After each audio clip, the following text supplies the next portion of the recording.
Well, hello everyone. My name is Candela Galarza. My name is Atina Corpus. I am Fiorella Melosic. I am George Ross. I am Valentina Batistella. We will present our project that is about propylenglycol. Well, to start, we are going to give an introduction of the project. Propylenglycol, also known as PG, is a compound that belongs to the alcohol family. Its first application was as a coolant in air conditioning systems and also as an antifreeze liquid, and then it expanded into other industries like cosmetic and food industries. There are two types of PG. One is technical grade and the other is USP grade. Technical grade has a purity greater than 99.5%.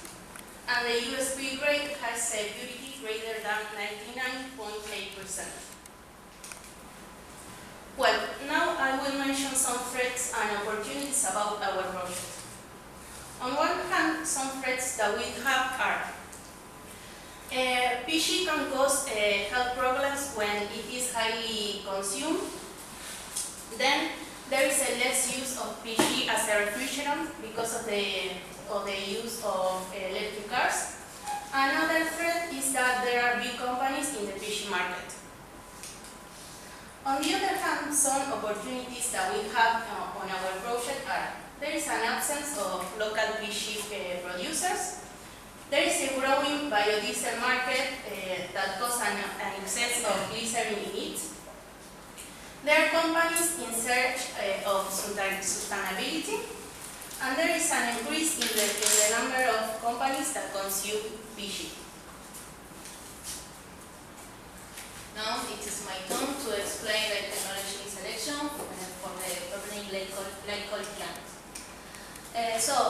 We found two methods in different patents to produce PG. First, production of propylenglycol from propylene oxide. The process starts. Continuous process. It involves direct hydrolysis of propylene oxide using water. The reaction is propylene oxide plus water to obtain propylene glycol, and is characterized by an exothermic reaction. A single reactor is may or may not use catalyst. So we are going to analyze the options. With catalyst, which is sulfuric acid, operating conditions are 1 atmosphere to 25 30 degrees Celsius. These catalysts accelerate the reaction until it makes its performance. Without catalyst, operating conditions 125 to 100 degrees Celsius and 20 atmospheres. The higher temperature produces conversions. The hydration occurs in the evaporator to eliminate excess water. This is followed by 3 consecutive vacuum distillation steps. The main product obtained is obviously propylenglycol. Finally, we have generation of byproduct, the propylenglycol and propylenglycol. Now, we are going to present the block diagram for the process. The process starts by mixing propylene oxide and water. This mix is heating to facilitate the reaction, which is direct hydrolysis. The excess water is eliminated through evaporation and is reincorporated to the reactor. Then the distillation occurs when the components are separated in propylenglycol and byproducts. The unreactive propylene oxide is recycled at the mixed stage to minimize minimize losses.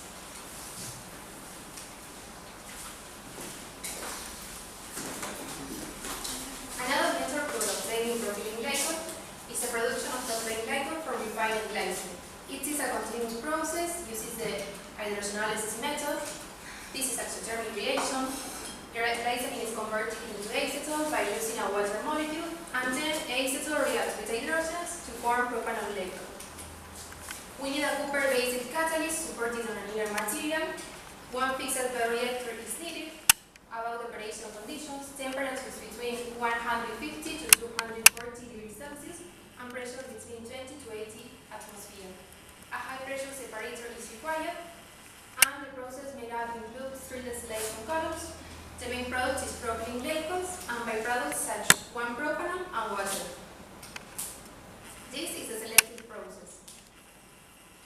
About selective process, this block diagram provides a visual representation of the process. Process description is divided into 3 main stages. 1 is hydrogenation process, 2 is separation of condensates, and 3 is propanol glycol purification. First of all, hydrogen and glycerin enter to the system. The hydrogenolysis reactions occurs in the reactors in the presence of copper-based catalysts supported on inert materials. We need multi-stage reaction with vaporizers and reactors. And the operation condition, temperature is 230 degrees Celsius, pressure is 20 bar, and molar ratio hydrogen-glycerin is 500 to 1. Then separation of condensables. And reacted hydrogen and condensables are sent back to the reactors, while the rest of the stream continues to the distillation stage. Finally, propylene glycol purification. We need 2 columns to remove one propanol and water, and in the second column, a high purity propylene glycol is collected as a main product, 99.99%. Finally, glycerin is recirculated into the process. Well, now I will talk about product and raw material description. Well, propylene glycol, also known as PG, is the molecule of this compound is 3 carbon, 8 hydrogen, and 2 oxygen. It is part of the glycol, specifically diols, which have 2 groups, 2 OH groups. The presence of these 2 groups facilitates the formation of hydrogen bonds that makes the propylene glycol viscous, high boiling point, and highly soluble in water.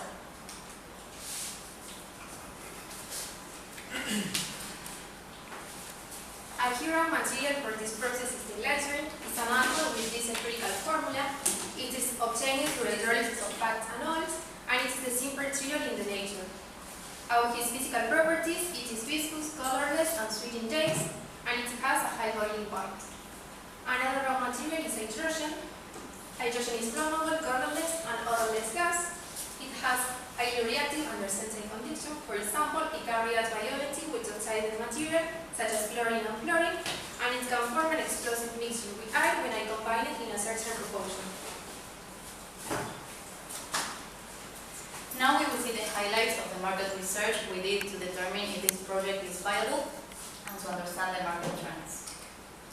So starting with the global exports and imports, using data of 2022, we can see that Germany and China are the main exporters, and on the other hand, imports are equally divided into many countries. In Europe, we have, for example, France, Italy, and Belgium with 5% of participation on imports. In North America, we have USA, Mexico, and Canada with 3%. And in South America, we have Argentina and Brazil with 1% of participation. We can see that the percentage belonging to others is high, and it's at 33%, and it's made up of many countries with less than 1% of participation. So this means that many countries import PG, with none of them being highly predominant. Here we can see the evolution of the global PG consumption from 2006 to 2022. We can see that it's really increasing, and it fits a trend line that we can use to estimate future consumption, as we see in this board. The values are in millions of tons, and looking at these numbers, we can conclude that the PG market will continue to grow in the following years.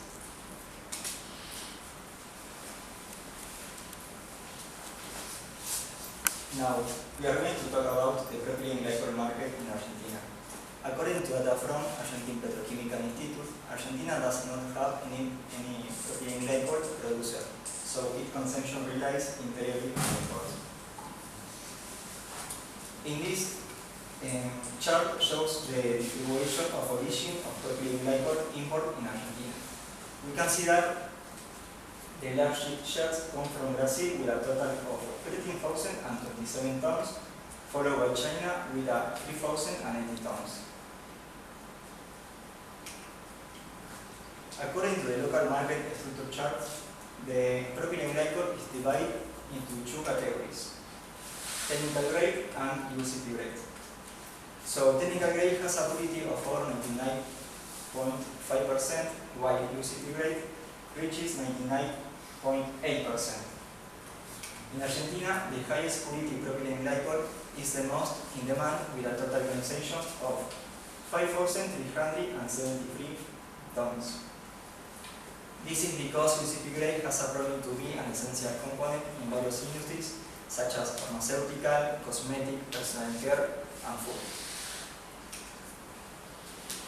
In this table shows the application according to the type of propylene glycol. Technical grade degree is used to antifreeze liquid, hydraulic fluid for machine, and coolant. On the other hand, UCP grade is used for food antifreeze liquid, humectant in pharmaceutical, cosmetic, and food product, and solvent, food coloring, and flavoring.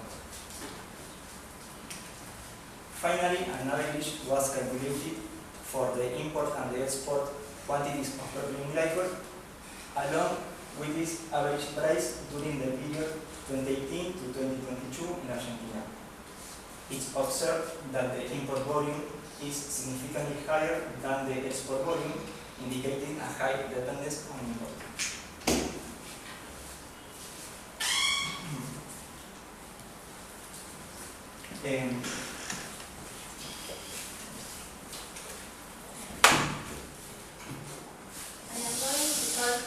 About the plant capacity. The production objective.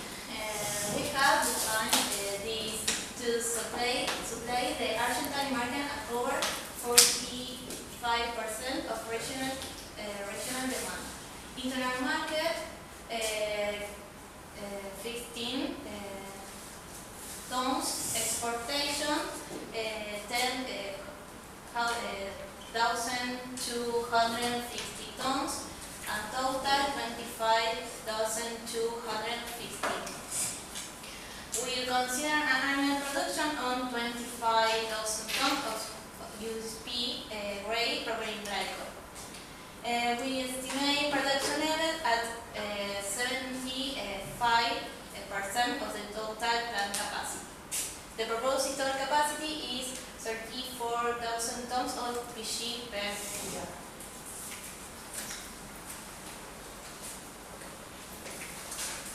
Keeping in mind the chemical reaction to obtain propylene glycol from refined glycerin, we can calculate the amount of glycerin required. 1 mole of glycerin converts into 1 mole of PG, so that means that approximately 32,000 tons of refined glycerin will be needed per year. Starting from another production of 25,000 tons of PG propylene glycol and 32,000 tons of glycerin required, the necessary amount of hydrogen and catalyst were determined. Since the reaction between glycerin and hydrogen follow 1-to-1 stoichiometric ratio, the required amount of hydrogen was calculated to be 695 tons per kilo. On the other hand, the amount of superchromic catalyst, known as the Atkin catalyst, needed and yielded in each reaction stage correspond to 2.5% of glycerin content in each reactor, a totaling of 0.1 tons per kilo. As a result, the summary table was created listing the required raw materials, their selling prices, and the potential suppliers from whom the materials will be purchased. Finally, the selling price of propylene glycol is present along with plant production volume.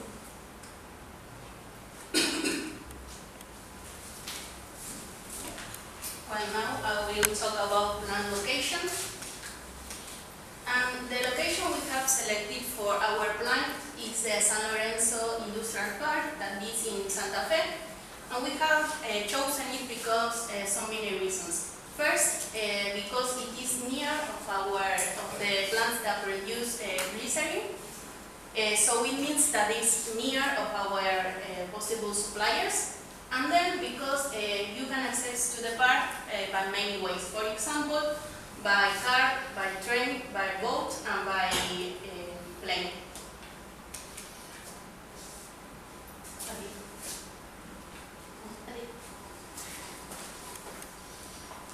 Environmental complexity. Now we're talking about the environmental complexity for our industry. This following formula is according to the law of environment and sustainable development to the province of Santa Fe. The environmental complexity is obtained by assuming 5 factors: effluent and waste, activity, risk, dimension, and location. Finally, the total score for our industry is 28 points. The categorization is based on a complexity score. Up to 11 points is third category, from 12 to 25 points is second category, and greater than 25 points is third category. Finally, we terminated that our industry belongs to third category because it's greater than 25 points. Finally, I'm going to present the mass balance.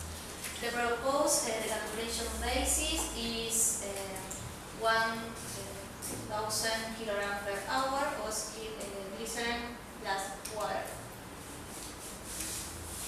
In this diagram, we can observe that the input is equal to the output, which is 1,022 with 8.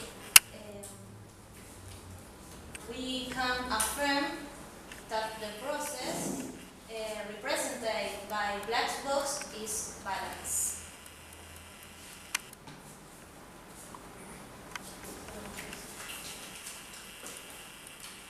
Here we will sum up the general conclusions of what we've been talking about. So the annual production is 20,000 tons per year with a selling price of $6,000 per ton, giving a profit of $150 million per year. And we can estimate the cost for the raw materials and general services such as cleaning services, logistics, gas, or electricity, obtaining a total of approximately $26 million per year. With this number, we can calculate the gross profit, obtaining a value of 82.6%. And considering that a project is profitable with a value of 20%, we can conclude that our project is viable. In conclusion, we are going to produce propylene glycol from refined glycerin in Argentina, use the renewable resource bioglycerin, then reduce dependence on import and promote the circular economy. Key industries such as cosmetic, pharmaceutical, and food, glycerin, hydrogenolysis, efficient and sustainable methods, use of renewable raw material, and lower environmental impact. About key raw material suppliers. Refined glycerin supplier is Renova. We need 32,000 tons per year, and the price is $0.7 per kilogram. Hydrogen supplier is a liquid, and we need 695 tons per year, and the price is $5 per kilogram. Superchromic catalyst supplier is Sigma average. We need 0.1 tons per year, and the price is $964 per kilogram. Finally, estimated selling price of PG is $6 per kilogram. Well, we will have an initial production of 25,000 tons per year, and we can expand into 34,000 tons per year. Our industry is third category, and the plant will location in the San Lorenzo Industrial Park in Santa Fe. This process has a high conversion and selectivity with a minimal generation of byproducts. We obtain a high PG purity of 99.99%, which is USP grade. And as a general conclusion, we can say that PG is currently being imported into our country, and this project aims to replace these imports using local resources, satisfying the local demand. Stop.